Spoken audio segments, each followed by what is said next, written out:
All right, risotto demo. So risotto, you'll notice that you have another recipe with it, and it's vegetable stock.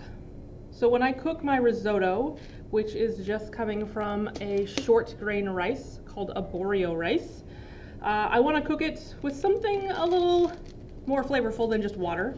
You certainly can cook it with water, but I've gone ahead and made some vegetable stock with it. So I guess before I move on, let's talk about my vegetable stock really quick, and then we can move on to our risotto.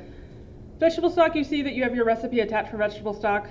Remembering with our stock principles that we're using our mirepoix, classic mirepoix, 25% carrot, 25% celery, 50% onion. I'm making a small batch. I only want about a quart or so. So I did just 1 onion, 1 carrot, 1 celery. I actually did like 3/4 of a carrot, because the carrot will actually give you quite a bit of color in your stock.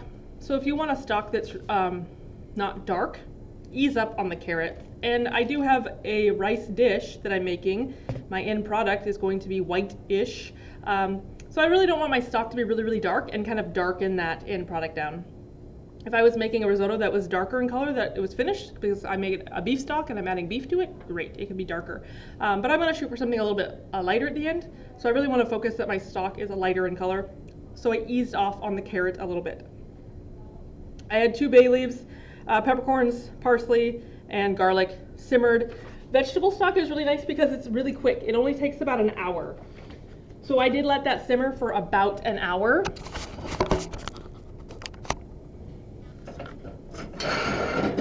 And now I have vegetable stock here. I'm going to use it to make my risotto. So this is cooled off a little bit, so I can feel pretty confident about pouring it in here.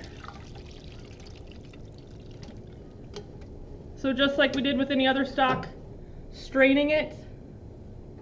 We're going to get rid of stuff that's in the strainer. So all the vegetables that we just used to get all the flavor out, we're going to get rid of those. Those are going to become garbage, but all this delicious stock that I have in my pot is going to help me get delicious risotto.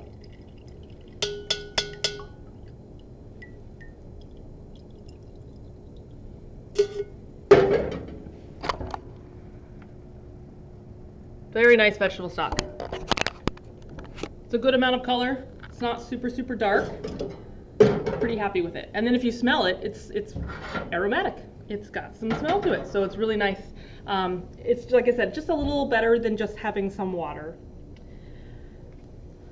All right, so let's talk about arborio, or risotto, or both. So risotto is the dish, Italian dish. It's a rice dish. Really, really versatile. Really, risotto is just cooking arborio rice, which is a short grain rice. But once we have the risotto dish done, the basic risotto dish done, which I'm going to show you today, you can add anything, just about anything to it, to make it more of a complete meal. You can add vegetables to it if you're vegetarian. You can add finished cooked meat to it if you want it to be a meat dish. I stress that your meat is a finished and cooked, so it's not like we're adding raw meat to it and cooking it with the rice. You want to be able to have your meat finished elsewhere. So even something simple as bacon. Cook some bacon, chop it up, put it in your risotto. Some sausage, beef short ribs, pork, however you want. You could top it. You could top it with pork belly, top it with some shredded pork, top it with a pork chop, or dice things and put it inside. Either way, really versatile. But what we're talking about here is our fresh, or our raw rice, is arborio rice. So it's a really, really short grained rice. And you can kind of see it has a little bit of a white center to it. I wish that would focus better. The other thing that's really identifiable about this short grain rice is it has a little notch taken out of it, like just naturally. But it's not perfectly oval. If you look at arborio rice really closely, most rices are oval, right? They're just kind of round on both ends. This one's round, but then the top one has just a little bit of a notch taken out of it, so it's not exactly quite oval all the way around. But then, like I said, it has like a center, a really darker white center, and that's just a lot of the starches that are in the center of that grain of rice. Oops, let's get my stock warm again. So what makes risotto great is because that starch that's in the center of the arborio rice release as we cook them. So it's a really starchy rice dish, and that becomes really creamy because we're going to add some butter, we're going to add some cheese, make it tasty with some lemon juice. But it is a really thicker rice dish that's really starchy, but it's meant to be that way because our short-grained arborio rice is just very starchy in nature. So my arborio rice that I'm going to use is a cup. I'm going to use a cup of raw arborio rice.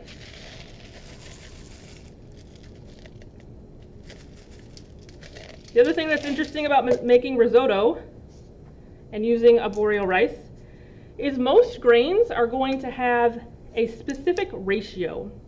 When you make long grain rice or rice pilaf, even your rice-a-roni, boxed of rice-a-roni, those are all rices, but they all have a very specific rice and water ratio. Most common one is 1 to 1.5. So if I want to make a cup of rice, long grain rice, I'm going to use 1 cup of long grain rice and 1.5 cups of water. A lot of them are going to have a very specific ratio. Arborio rice kind of breaks that rule, and there is no specific ratio to that rice. It is enough liquid till it's done. There is also a process to doing it. A lot of other rices, you either boil water first, add the rice in, or maybe you saute your rice, add water, let it come to a boil, and then leave it alone, you're good to go. This one is going to be very different. This one we're going to stir a lot, and we're going to be adding additions of liquid over and over and over again until the rice absorbs that liquid, and then we can taste it and we know that it's al dente. So it's a very, very different process than any other rice. So when a lot of people say, well, how much stock do I need? I can give you a ballpark of how much stock you need, but there is no specific ratio. So for the stock that I'm going to use, I made my vegetable stock. I shot for trying to get about 1 quart, and I think I have about 1 quart, maybe a little bit more, but 3 to 4 cups of your stock. I'm using vegetable stock. I'm just going to make a basic risotto. If your finished dish was going to be risotto with diced or shredded chicken in it, then maybe make a chicken stock or buy a chicken stock. If your finished risotto was going to have a pork product in it, maybe make a pork stock. Mushroom risotto, make a mushroom stock.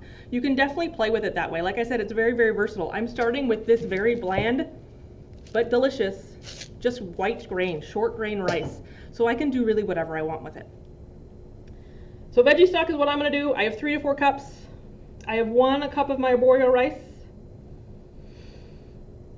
I'm going to start with 4 tablespoons of butter.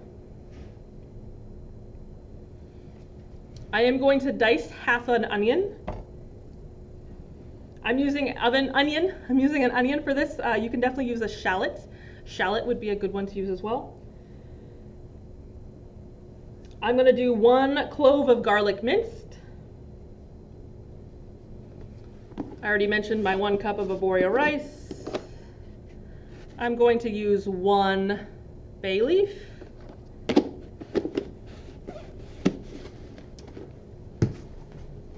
My salts, I have a note here for my salt of half a teaspoon of salt. 1/4 teaspoon of black pepper. Half a cup of Parmesan cheese. And 1 tablespoon of lemon juice. So as always, mise en place. I've got all kinds of measured things here, but as I mentioned, I need to dice. I needed to get a little bit of knife work done. So let's get going with some knife work.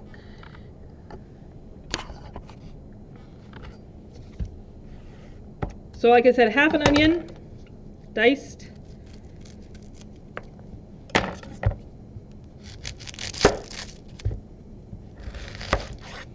So remember when we are dicing an onion, I've taken that root end off, I've just shaved it off, but it's still intact there. So don't forget to leave that there, because when I dice it, that root end is going to hold all these layers together.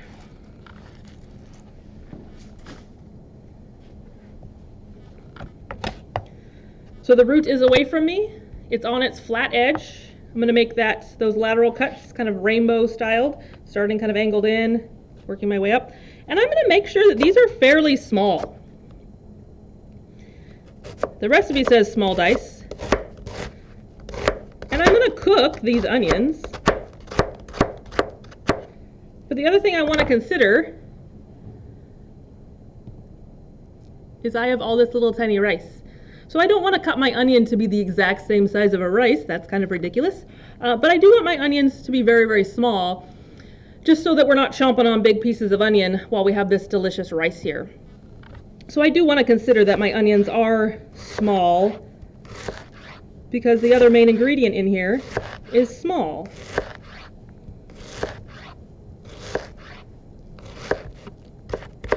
Once that last end becomes a little too difficult to hang on to, I flip it over so I'm not gonna be chopping off my fingers.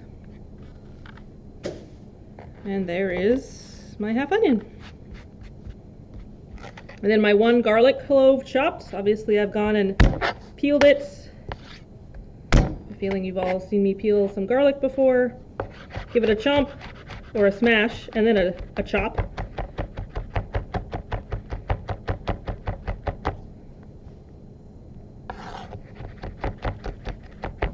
And this doesn't have to be a crazy small fine paste, but it doesn't. I do want it to be small. It's going to cook for a little bit into that with that rice.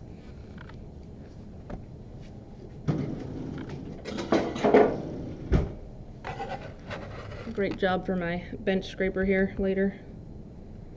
All right, so I think mise en place is done. I've got all my knife work done. I've got things measured out, so now I'm ready to get some heat onto my stove. All right, so like I said, ready to get heat on to my stove. I have my vegetable stock on a low heat because this is the liquid I'm going to use to be adding into my risotto. When I add this liquid to my risotto, I'm going to be adding it to a hot pan because this is going to have melted butter and some onion and some garlic. I want this to be close to the same temperature. I don't need to be boiling this like crazy. Warm, that's fine, because if I'm boiling it, I'm just reducing it. I don't want that to happen. But what I want to avoid is adding a cold stock to this hot pot. So if I'm just adding a cold stock to the hot pot, my risotto is going to take a lot longer to cook, because what's going to happen is this pot's going to get up to temperature with my onions and rice and all that. I add a cold stock, I'm dropping the temperature down. It needs to rise up to the temperature. Now my risotto is going to absorb that liquid. Then once I add my next addition of liquid, it's going to drop the temperature, so on and so forth. It's just this long process of dropping my temperature, raising it, dropping my temperature, raising it, and it's unnecessary because I can just keep it warm so that when I add it, it's nice and warm when I'm adding it to my already warm pot here. So my first step, in a medium pot, bring stock or water to a simmer and keep warm on low heat. So my first 2 blanks are simmer and warm. So just as I mentioned, keeping your stock warm. Then I have a separate medium pot. I'm going to melt 2 tablespoons of butter. So melt 2 tablespoons of butter over medium heat. I can hear it sizzling already. That is a great time to add my onion, because I want to be sauteing my onion.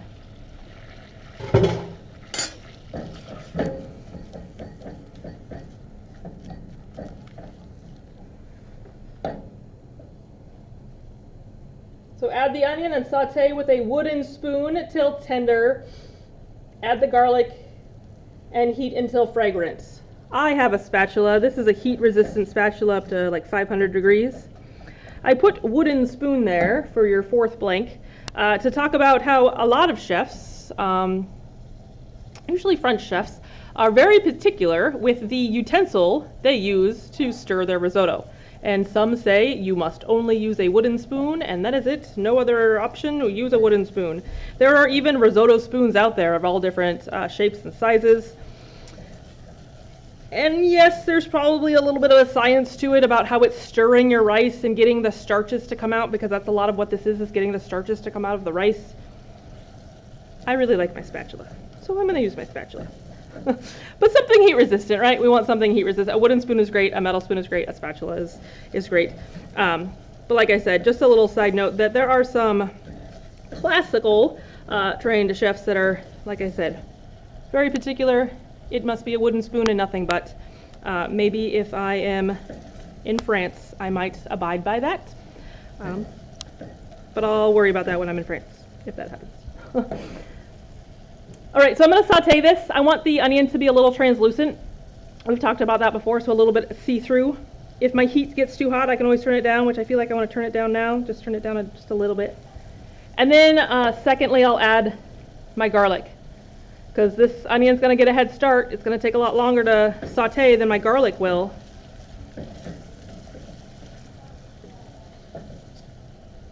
So we have the onion that we're sauteing. We're going to stir with a wooden spoon or a spatula. And then we'll add the garlic until fragrance. So remembering that does not take very long. We have a nice hot pan here, lots of hot butter. It won't take long for this garlic to be fragrant.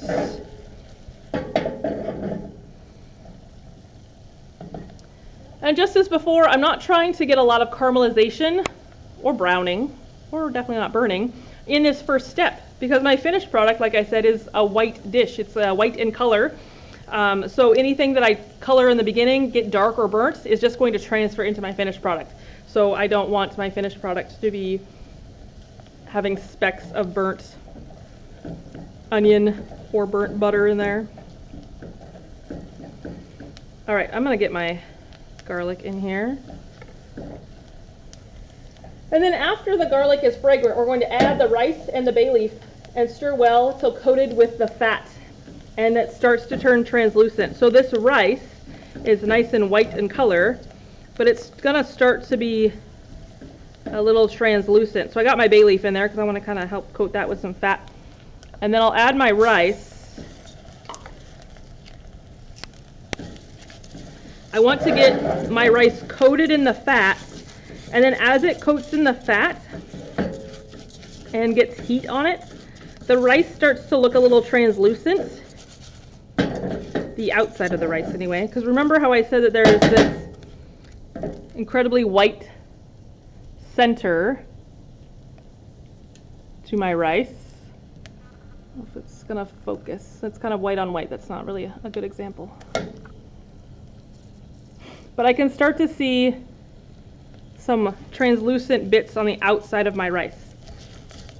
You're gonna always have that nice white center to your rice that's not going to be opaque.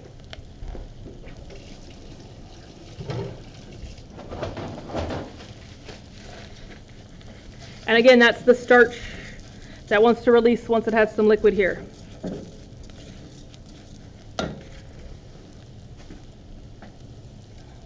So that'll take about 2 minutes. Again, I'm not trying to get color on my pan as much as I can help it. Not trying to like saute the rice and get the rice a brown color. I just want to coat it in the fat, get some dry heat on it. And then it says carefully add the first addition of warm liquid and continue to stir till it gets absorbed. So I want to add my first addition of liquid until it gets absorbed. Well, how much is my first addition of liquid? Well, I know that it's raw rice. It's going to take lots of stock, but again, I don't really know how much. So my first addition of liquid is going to definitely cover and be a little bit over covering the rice grains here. So first off, be careful, because you have just fat here and heat. It's going to create steam and sizzles. So my first addition of liquid is going to cover the rice. I don't want to see rice poking out of the top. I want it well covered with the stock or my liquid that I'm using. Because like I said, I've got a raw product. I'm trying to get some soft or al dente rice here. Well, how am I going to do that? It's going to do it by drinking liquid, absorbing the liquid here. So my first addition, I can be really generous with that first addition. Stir, lots of stirring happens with risotto. But again, I don't want to add all of it. I'm just going to be adding some additions of stock.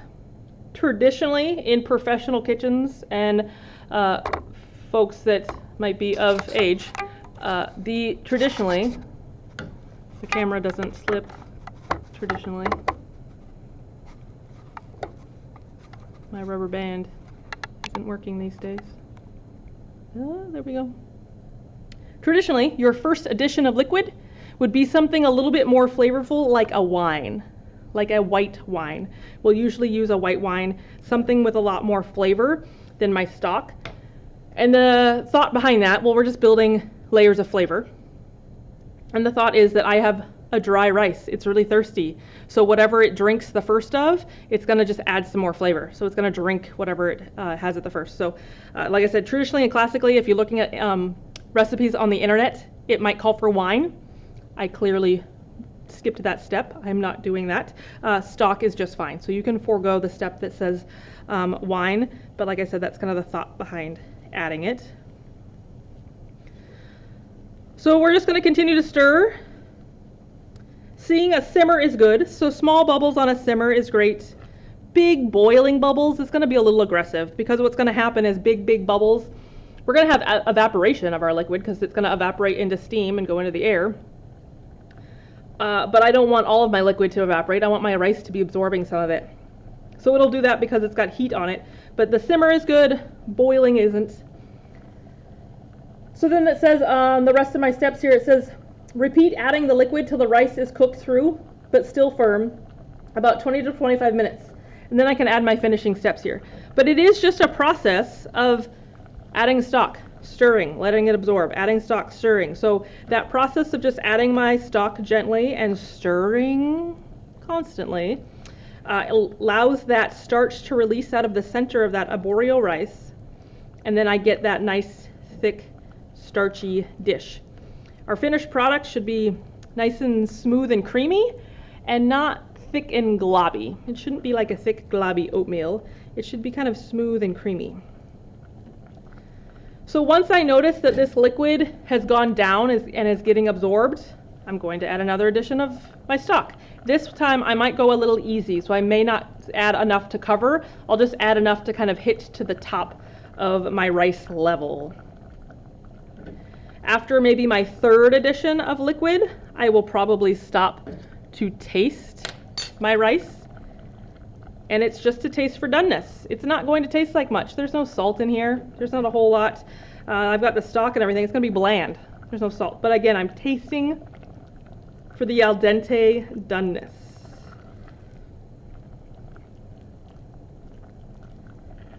So I'm just going to continue to stir. Make sure this stays at this nice simmer that I have. And then I'll come back when it's time to add more liquid and show you what that looks like. Alright, some time has passed, just maybe 3 or 4 minutes, and hopefully you can notice a difference. That first addition of liquid is going away. So it's time to add some more. Like I said, this is only my second addition, so I'm not going to add quite as much, but I definitely don't want this pot to be dry. I want to keep liquid in here all the time. Like I said, my finished product wants to be nice and creamy. It's not like a dry rice dish where all the rice kernels kind of fall apart, like a rice pilaf maybe, or just a steamed long grain. The starches that are releasing are going to make this kind of creamy. It's almost like it's in its own sauce. And then as I add the cheese, lemon juice, salt and pepper, a really tasty, flavorful rice dish. So as you see, it stopped kind of that crazy simmering, because this is still warm, it's not hot. Now it's coming back up to a simmer, and that was pretty quick.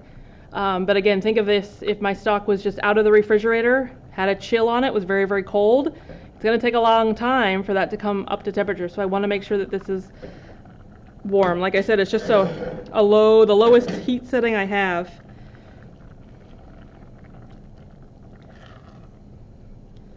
So I'll continue to stir this and watch this. Add a third addition of liquid. And then after the third one, I'll probably taste it, but I'll come back and then show you the third addition of liquid. My second addition of liquid is just about absorbed. And as I go through this and everything gets hotter, it's a little bit of a faster process. So you'll notice that your liquid, well, you're not adding as much, but it starts to evaporate a little bit quicker.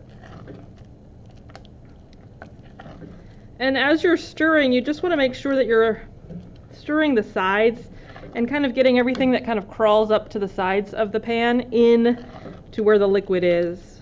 Because whatever rice is stuck to the side of the pan is not going to get al dente. It's going to stay hard. And then if you were to scrape that into your dish, you've got a hard piece of rice. Not very tasty. So after this third addition of liquid is nice and absorbed, which shouldn't take very long, I'm going to taste it, again for doneness, see how al dente this rice is. And then that'll let me know, do I need to add another addition of liquid, or am I ready to move on to my finishing steps? But if you're at a nice decent temperature and stirring, your third addition of liquid is a really good place to stop and taste for that doneness.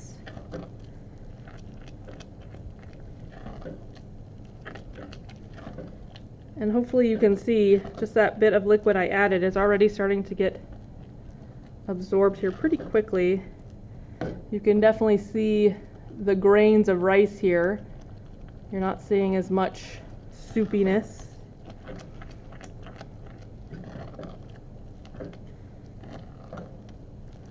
If your rice is sticking to the bottom of your pan, it's a good sign it's either too high of heat or you're not stirring enough. So you want to make sure that you are stirring. All right, I think it's time to taste a grain or two, see where we're at.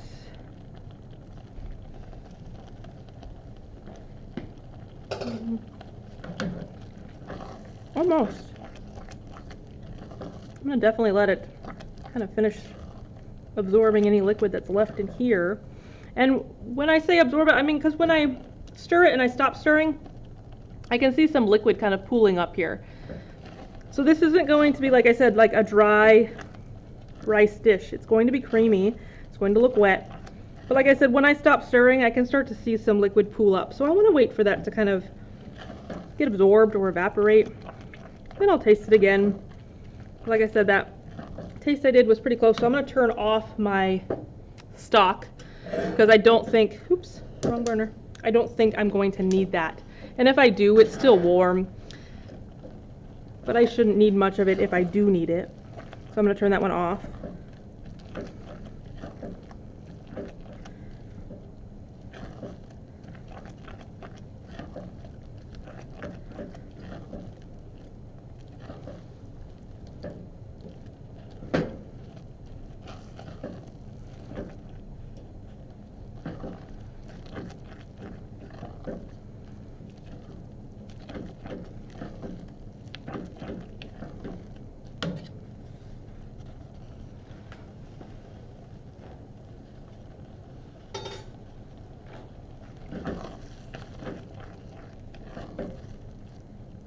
A little bit more time. So remembering that we want al dente, so it is a little firm, has a little bite to the tooth. It's not, like I said, it's not mush, it's not porridge, but you will kind of feel and taste those rice grains in your mouth.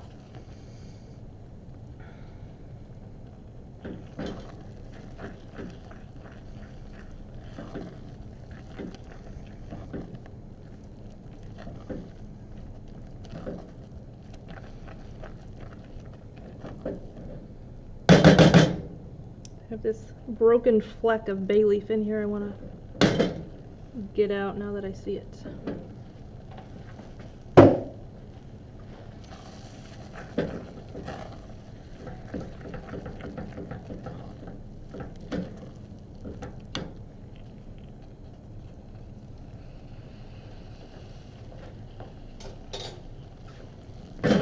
All right, I'm going to turn the heat down really low. I like that texture of al dente I just tasted. It didn't take very long from my first tasting to my last tasting. I do need to add these finishing items. It's going to take some time for the cheese to melt and things like that, so I will have some continual heat on here. But I said I did turn it down. It's on to its lowest heat. So I am going to add my half cup of Parmesan, tablespoon of lemon juice, and then my salt and pepper. I'll stir that, make sure that it gets nice and melted. Oh, and then don't forget the remaining 2 tablespoons of butter, because the original recipe calls for 4 tablespoons, or the original amount up top is 4 tablespoons. We need 2 more tablespoons that are going to finish it, which are still in my refrigerator. I will grab them. 2 tablespoons of butter, cold butter. So get them in there so they can melt. They kind of add to that finished creamy texture. The cheese definitely adds to that. Fat is flavor, that's what butter is, so just extra flavor there. My tablespoon of lemon juice.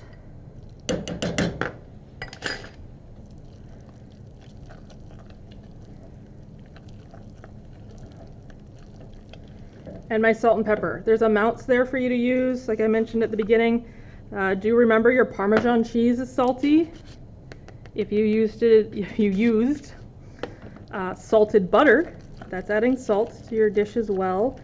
So you can always taste and then adjust the seasoning if needed. You can add more lemon juice, add more salt and pepper. That lemon juice really helps balance everything out because I have a lot of fat in here. I have butter and I have Parmesan cheese, but that lemon juice, like I said, helps the acid in the lemon juice helps to balance out the fat that I have in the other ingredients.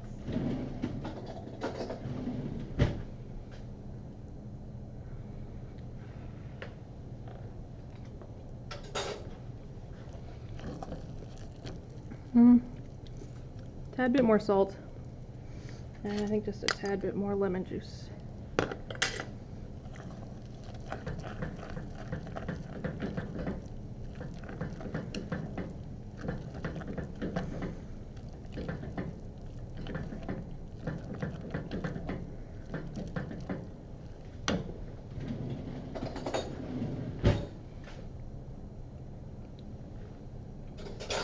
Oh, there we go. And the texture of the rice has definitely changed from when I started adding seasoning. It's a little bit softer, which is nice. But you can see this finished product. It should be creamy. So we have that Parmesan cheese, the butter, just the starch from the rice making it really creamy. Your last blank there is seasoning, right? Remember, we're going to taste and adjust seasoning if we need to. And then that note there on the bottom that, remember, you can add a variety of cooked vegetables, meat to this dish to make it a meal. Roasted vegetables, steamed vegetables, even vegetables from in the freezer, like frozen vegetables mixed. You can add that. But like I said, make sure you're adding 2 finished products together. This is a finished risotto, so add a finished prepped cooked vegetable. So even if it's just steamed broccoli, that it's already steamed, you're adding it. Or a cooked meat, like a shredded cubed chicken or a pulled pork, whatever, and you're adding it to that. So like I said, cooked, finished items get added to this cooked, finished risotto. I don't know that I've ever seen a dish where you're adding something that when you're cooking it, everything's cooked separately and then added to the end. When you're making the risotto, you want to really focus on just making that risotto and not kind of piggybacking something else on it. And then, like I said, nice and creamy at the end. And even if you were to just have it plain, but you wanted to add some fresh herbs, add some fresh herbs. You can pick out your lovely bay leaf. It has done its job. But that's it. That is basic risotto. Basic risotto.